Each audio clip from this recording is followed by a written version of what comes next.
Okay, so here's a quick update on the Hougoumont that I built up. I didn't think I really needed to show you how to put together the kit. It's fairly straightforward.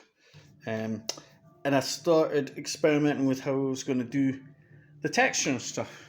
Because there was so much etched detail on it already, it's just going to be a bit of a shame to cover it all in No More Nails or something from the pound shop. So I came up with an idea for... You can see it there quite well. What I did was I got the just plain PVA'd over the plain bits, leaving out the brickwork, and covered that in kiln dried sand for in between monoblocks. I don't know if chinchilla dust would work, but the kiln dried sand gives it that effect. There's some there that's unpainted on the walls, and some there. You can see, as long as you're careful, leave the bricks out, it should be alright. And then I'm going to spray it all white, and then, as I've done here, hit the bricks with just a kind of acrylic, art shop acrylic kind of brick colour. And then what I was trying to do here, which I've done, I'll show you on the other side, was round we go. There on the Great Barn, if that's the Great Barn, I was putting in, I think it was Luke that was doing it, and I tried it once before using paint that's got the kind of dusty effect or something like that.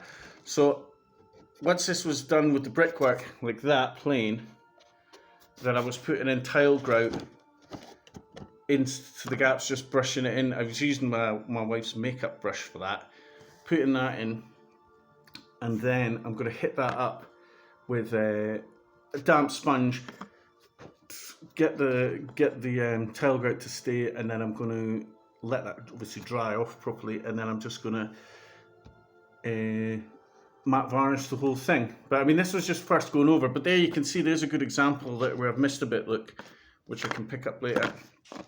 See where the brick etching is in, you can see, but look at that gap there, which is smooth. That'll need hit up with more sand, and that goes right to the side of the gate, if you can see. So that'll need some sand on. But as I say, this was just practicing with different things, and it's a bit hashy in there and stuff, but I'll kit that up with some washes and that. I just wanted to really try to see if the texture worked. And I don't think it's too much. I mean, the thing about this I always thought was it would be patchy, but once I get it all to this stage, then I can come back in with ink and stuff around there.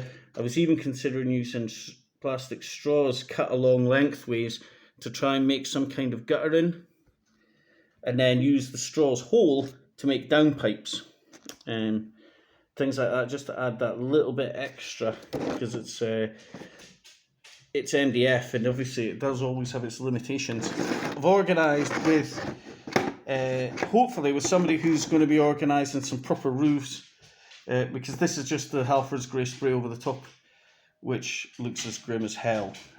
But I think we're getting somewhere with adding a bit of texture on, as I say, hit it with inks after the fact, once it's all done. Because I mean, I'm pretty convinced that this whole chateau complex would be built piecemeal, you know.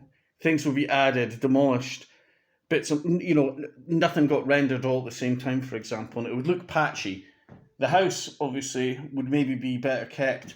So there's no exposed brickwork on that, although it does have brick up this side and then round these windows. That's what I was meaning about the etched in detail.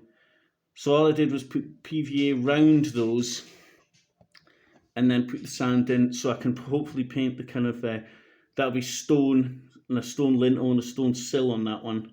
And so they'll get painted up a different colour. But I mean, the whitewash on this, the whitewash on that might be different colour to the whitewash on that, for example. Who knows? We'll see. I mean, this is just one pass with the undercoat spray and a little bit of white spray and airbrush, and that's what's done that. I mean, I'm pretty happy with how that's turned out as an experiment. So that's that. The tower, same there with the wee chapel. Try to add on some to that. But that's the basic idea so far, and it looks pretty good. This had quite a lot of detail in it as well, which again I've just carefully painted around that detail, and I'll pick that up with paint afterwards. But yes, this will, and that's what it looks like before the brick colour goes on. But you can see it's added a bit of 3D-ness to the kind of plain MDF. But I'm pretty pleased with it. I think that's probably the answer. As you can see on the other side, as I showed you right there, if you just spray the plain MDF, it comes out like that, which is a bit naff when you see what can be done with that, with the brick. So where there's not brick, it gets glue and the sand. Where it's brick, it gets left out, and then it gets the, as I say, it just gets the tile grout in, and then it just gets finished that way. But I'm pretty pleased with it, so I'll continue on with it, and then we'll look and see how it all kind of comes together. But oh, pretty good. I better I'll call that video there, because that's the dogs starting to have a wrestle now after their tea.